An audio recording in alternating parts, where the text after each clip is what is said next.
Biden's former chief of staff, Ron Klain, lays out everything that Biden needs to do to help the American people and then blames it all on Donald Trump. We're going to go over this and much, much more. Today, I have special guest Todd Bubba Horwitz. Todd, thank you so much for joining me. Stephen, always great to be with you and always great to have these conversations because I think they're really important for people to understand what's really going on. Yeah.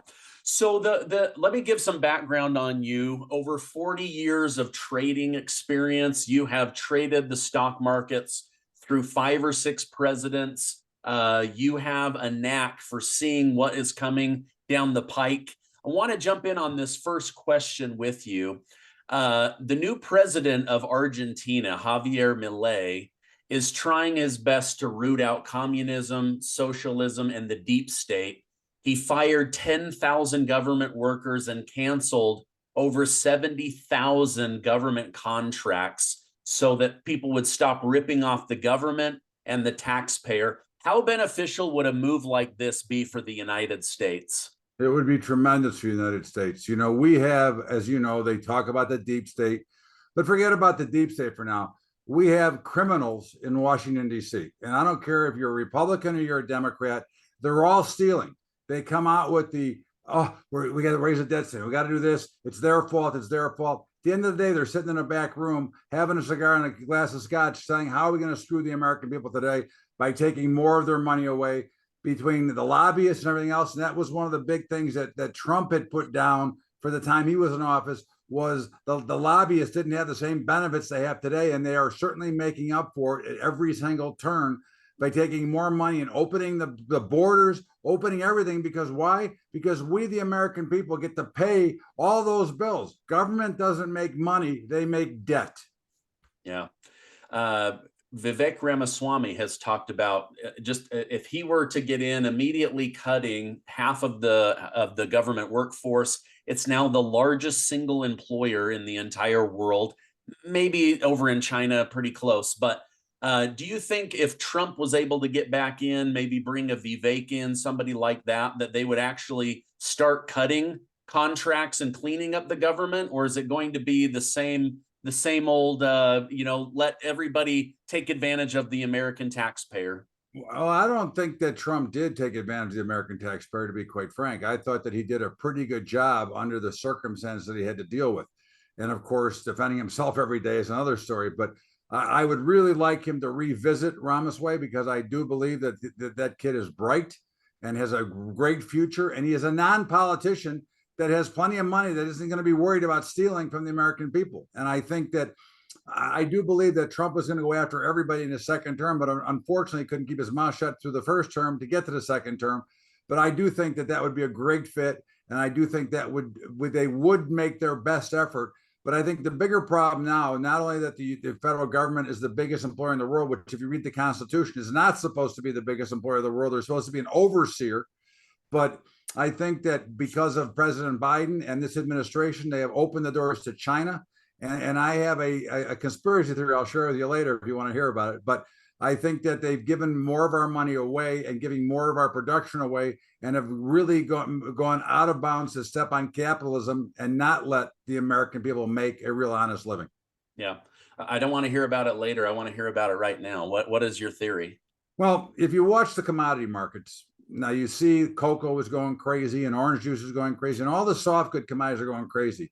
In the meantime, the most American grown crops, corn, wheat, and soybeans, continue to be under pressure and can't seem to rally.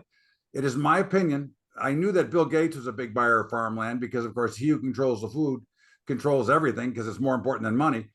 I think that China has their finger on the scale trying to force farmers out of business so they can buy that farmland because in this country, they can buy farmland, and that should not be the case. They should not be allowed to buy banks or buy farmland in this country because they are a communist country, and you can call them whatever you want. They are an enemy, and they are not good for the United States of America. Yeah, didn't they come in and buy up Smithfield pork? Every piece of pork product you and I biggest pork producer in the world is owned by the Chinese, which is Smithfield, which is from here.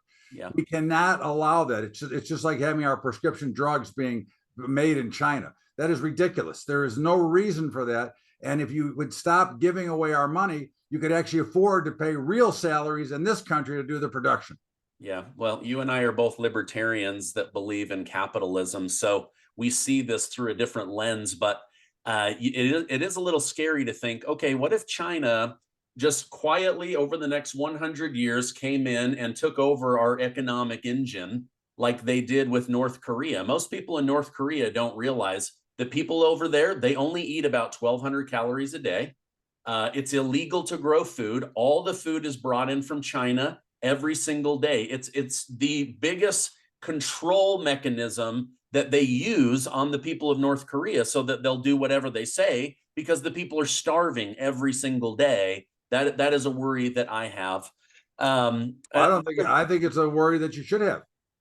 Listen, we are so close to becoming a communist country because of what is going on in this country. They are destroying the middle class. There is going to be, if this continues, we will be a two-class system. And of course, the Facebooks and the Googles and the big major corporations, they're thrilled with that because they thrive under socialism or communism. They do not thrive or don't thrive as much under normal capitalism because it brings in competition. They don't want the competition. They want to destroy the competition. And with all the whining and complaining that AOC and Biden, all they do about the big corporations, all they're doing is facilitating, letting the big corporate America destroy and step on the small guy, especially with this new minimum wage, $21 an hour for a fast food worker. The people cannot, the franchisees cannot make a living at those with those kind of wages. Yeah, I saw that just went into effect in California. The Biden administration is spending $1 trillion every 100 days. Is this why Jerome Powell can't get inflation under control? Or is this why the US economy seems to be artificially doing well despite everything being so expensive to buy? Well, it's again, it's an interesting fact, and they spend way too much money. Inflation is out of control because people are spending out of control, assuming the rate cut is coming. Which again, I would argue to say that there's not going to be rate cuts. There's going to be rate hikes because based on the numbers and the formula, there is no way they can cut rates here. But we don't. We get bad information, and people don't want to listen to the bad stuff. You have the PCE came out last Friday, which stated that you're making 0.3% more per month, but you're spending 0.8% per month more. So if you take that and do the math, okay, -5 every month, how long does it take you before you go broke? 20. This is contrived. This is to me, in my opinion, again, I don't want it to be anybody else's opinion unless they understand it, but in my opinion, this administration is trying to destroy everything, okay, so that they can have no other party. As you can see, they're trying to get RFK out of the election. Okay, they're trying to take away the lousy two-party system we have now. They're trying to destroy that as well. Yeah. Okay, so you're saying rate hikes because I was going to ask you, some of the biggest names on Wall Street are openly admitting we don't know if a rate decrease is coming or if they're just giving the perception that one is coming. But you're saying you think it might actually go higher? I think the rates I have to go higher. I think here's the problem, Stephen. First of all, if you would let the free markets work, okay, they would tell you what the right rate should be.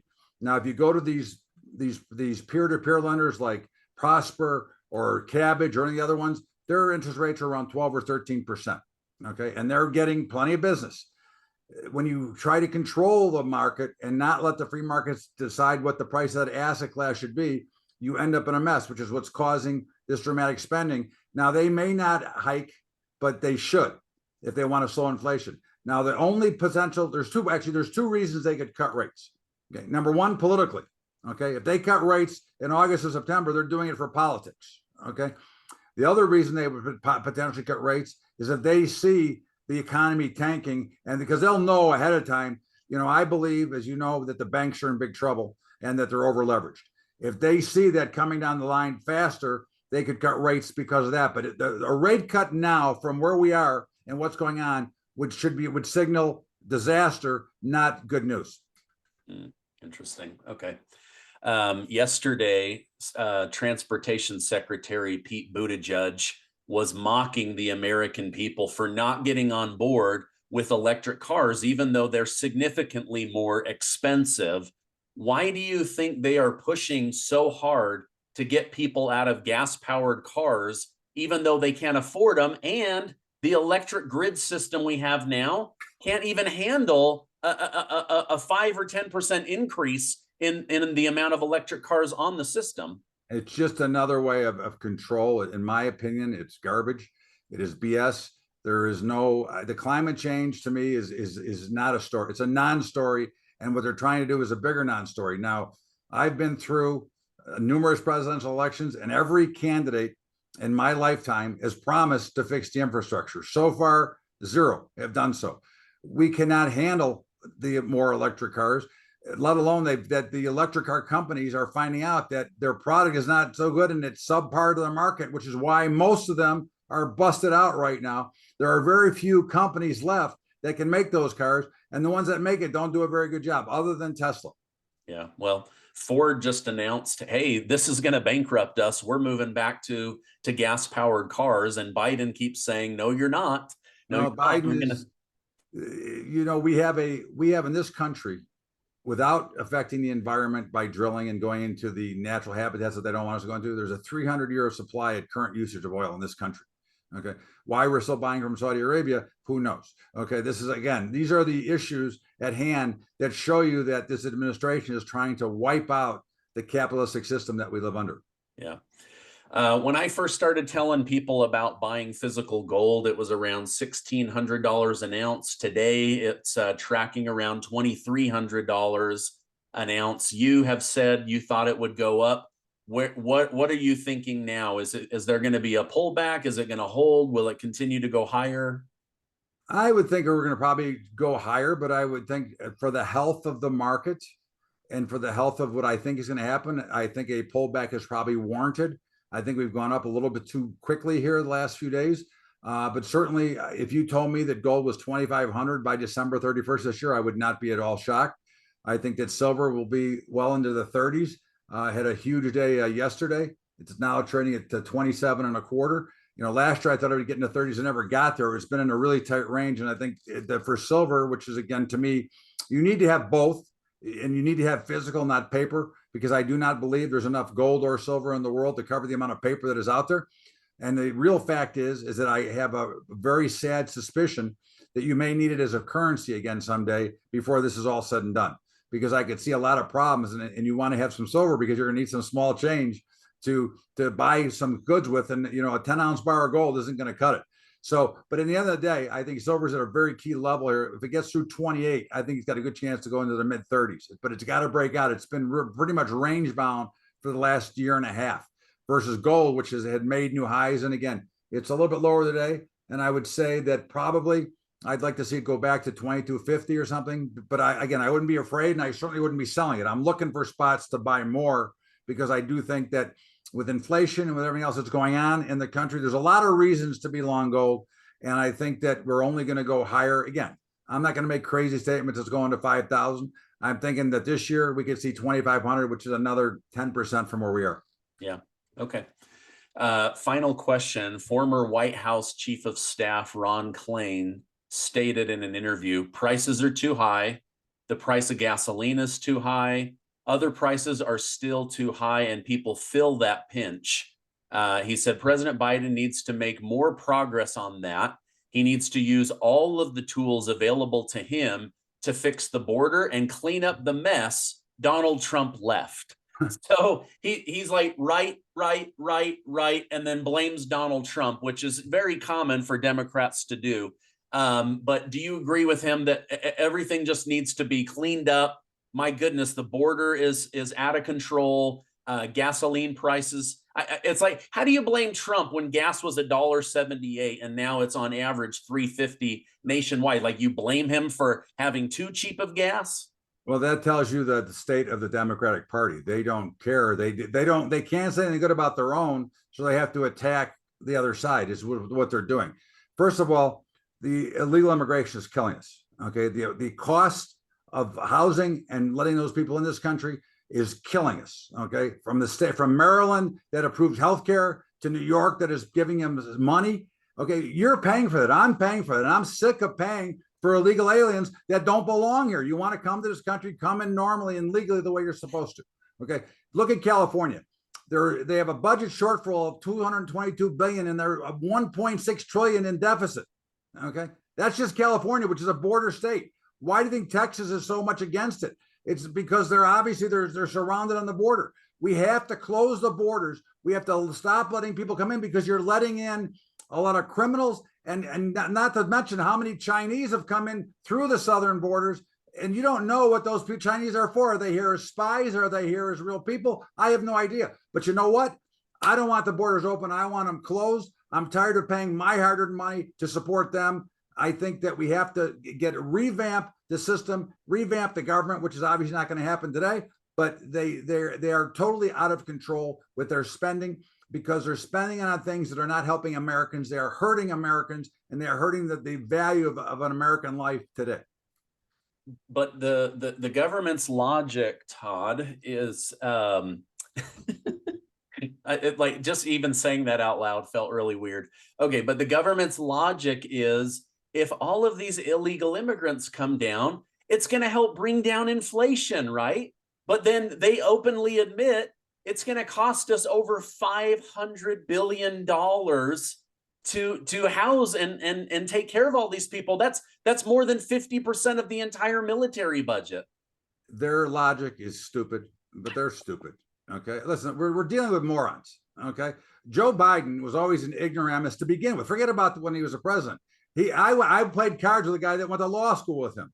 Okay, and he's still telling the same lies that he told when he was in law school. But at the end of the day, they are clueless. But again, it is not their goal to help with the Americans. It is their goal to destroy the middle class and make us a two-class system, so we can go back to being serfs versus actual capitalists.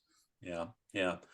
You can control the people through food, through poverty. I mean, look at during the lockdown, they're like, if you don't get your COVID shot that puts more money in Pfizer's bottom line, then we can't give you a stimulus check. Like, they literally tried to blackmail people into getting free government money. I mean, the government logic is so broken. I don't know how it gets fixed. That was what Trump did. Trump did a pretty good job, and we had more people working.